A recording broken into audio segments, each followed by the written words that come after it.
afternoon's edition of New Hampshire Today with your host, Jack Heath, on News Radio 610 and 96.7.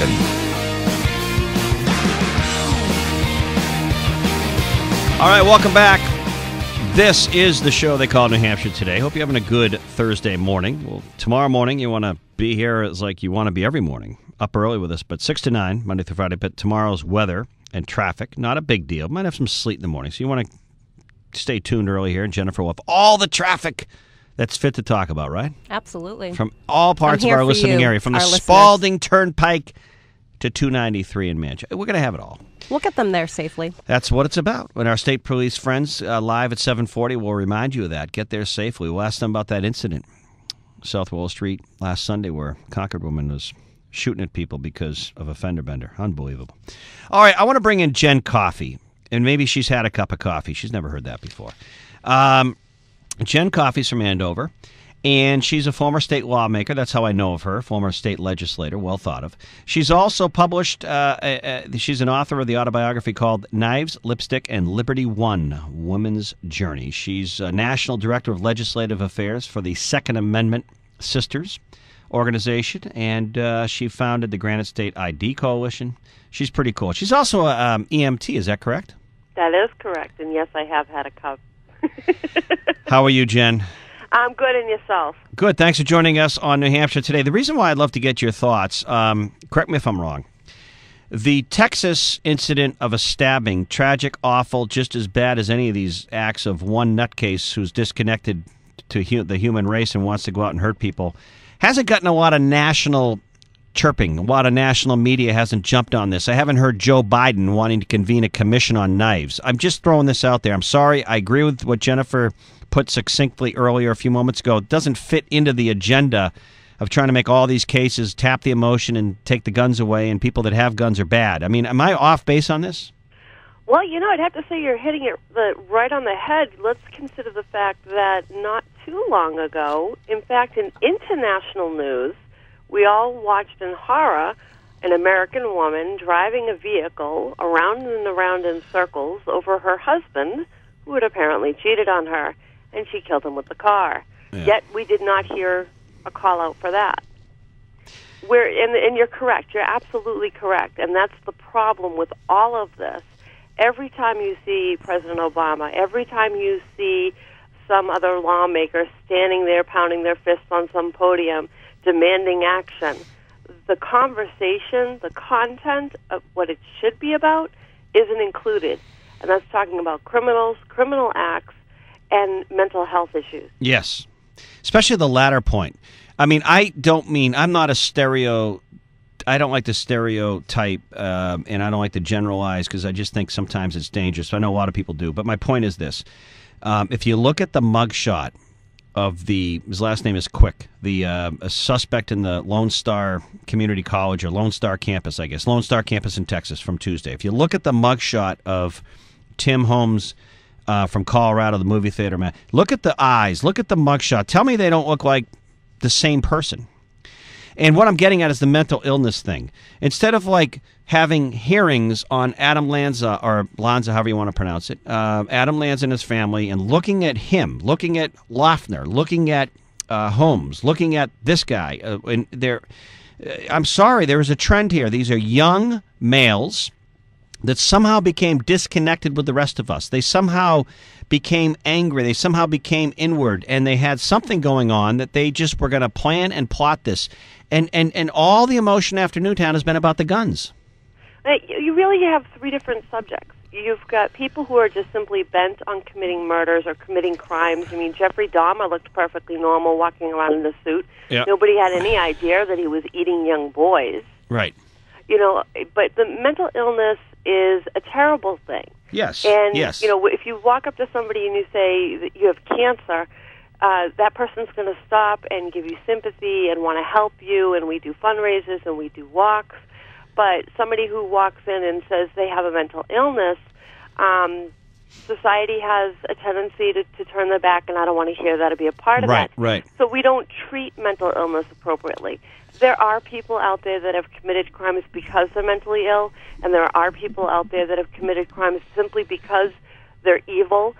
Criminals But passing laws on law-abiding citizens, which is what we're poised to do, Right. is going to do absolutely nothing to Yeah. change either of those situations. Jenn Coffey joining us. And Jen, to your point, when details either tomorrow or Monday, as first reported here in New Hampshire Today, come out about the Bedford home invasion, for example, speaking of people just committed on hurting people, when people hear about the violence in that home, Dr. Casada and his wife, and the two suspects who are one's being held or they have a handle on them in Massachusetts, when this comes out, I would love anyone who thinks that people like yourself or myself or Jennifer who make the case that the right to own guns for law-abiding good people is not the problem here. When people think that we're just somehow gun-happy, I'd love one person to call my show after they hear details what happened to the Casadas in their home and tell me that they wouldn't want to have been armed with a gun to stop these home invaders when you hear what they did to them. So you just can't have this discussion logically. The other thing I want to ask you, Jennifer,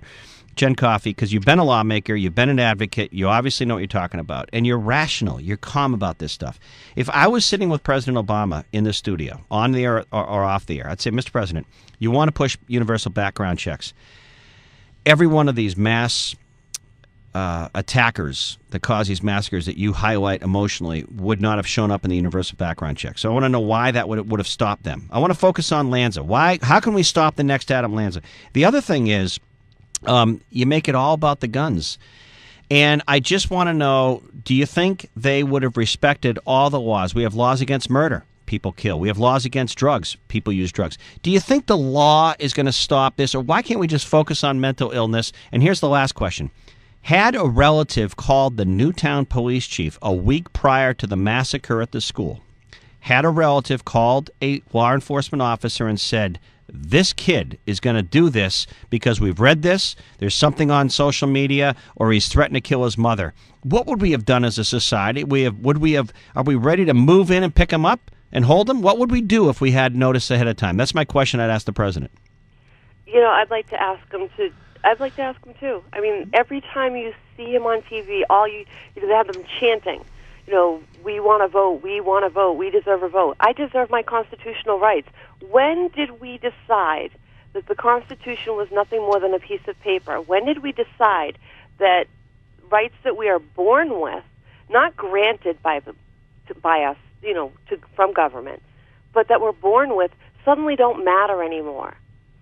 Is media next, Jack? Should we start passing some laws about you and what you should and can and cannot say? Should we go after the First Amendment right of freedom of the press? What I can and cannot eat because someone's going to tell me it's good or bad for me. Jennifer, you want to come on this. Go ahead. I do. Jen, so you're the National Director of Legislative Affairs for the Second Amendment Sisters. And on that note, it's a nonprofit that works to help women learn how to protect themselves. And in the midst of all this gun control talk, do you find that more and more women are signing up and looking to defend themselves and learn more about guns and gun control? That's a really good question, and the simple answer to that is yes.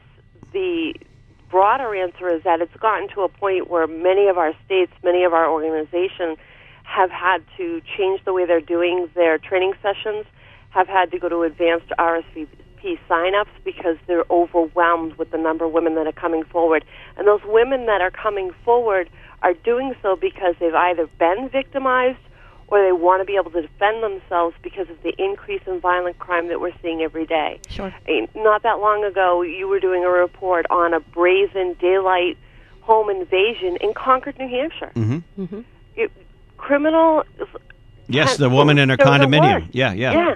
It gets worse. When the economy is bad, you see more violent crime. That's just plain and simple. Go back in time and take a look.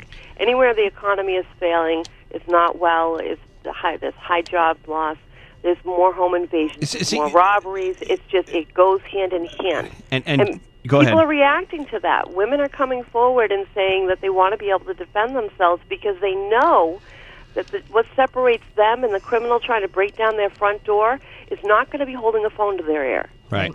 And you hear this even from law enforcement. They don't want a minute, but in rural parts of New Hampshire, the response time, you don't have, sometimes it's a matter of seconds to protect yourself. I think you could have a great segment on my show, Jen and Jen. I think we're on to something here. But Jenn Coffey, to Jen's question, these clubs, they're getting booked and packed with women signing up, and I think it's great. I have no problem with it. Here's one other question for both of you before we go to break, and Jenn Coffey and Jennifer Wells. Lawmakers, some of them want to take away this stand your ground right to protect yourself anywhere in public in New Hampshire. Since that's been law, beyond your home, the castle doctrine, have we had cases of law-abiding people out there like the Wild Wild West defending themselves? Have you heard of one case? One case in New Hampshire? Not a single case. Not one single case. And here's the kicker that nobody understands about this. Nothing about stand your ground changed the law to say that you had the right to use deadly force in the face of non-deadly activity. Passing stand your ground didn't give you the right to draw a firearm on somebody because they said something you didn't like. Right. What it did do... The retreat. Was, exactly, which means somebody's coming at you, they're bent on doing you physical harm. It's obvious they're going to try and rape you, rob you, beat you, whatever it is. You have no requirement under the law to try and turn around and run faster than they can keep up. The retreat. You can defend yourself. Yeah, you can stand there and defend yourself. You don't have to retreat as a first course of self-defense. Exactly. Unbelievable. And there's been no abuses of that. And the fact is that people don't talk about that aspect. They don't want you to hear the truth. They make it sound like we're crazy gun nuts when the fact is we're simply people who don't want to be victimized and choose to want to defend ourselves. I think we're onto something here. We have to get this voice out, and you know what? It's as much a female voice as a male voice, and I think we need the Jenn and Jenn fix like once a week on this stuff. So thank you, Jenn Coffey, and thank you for being an EMT and lawmaker. And you have a website on some of this stuff we can point you to? I do. Actually, my website is Jenn, Jenn Coffey, COFFEY.com. You can find me there and contact me there. If you want more information on the Second Amendment Sisters, you can go to the number 2, the letter A, sisters.org. But like I said, definitely contact us, especially your female listeners out there, if they want to learn how to help defend themselves. Thank you. This has to be your favorite radio show for you to get up this early on a short notice and one cup of coffee. Thank you, Jenn. You got it. Hey.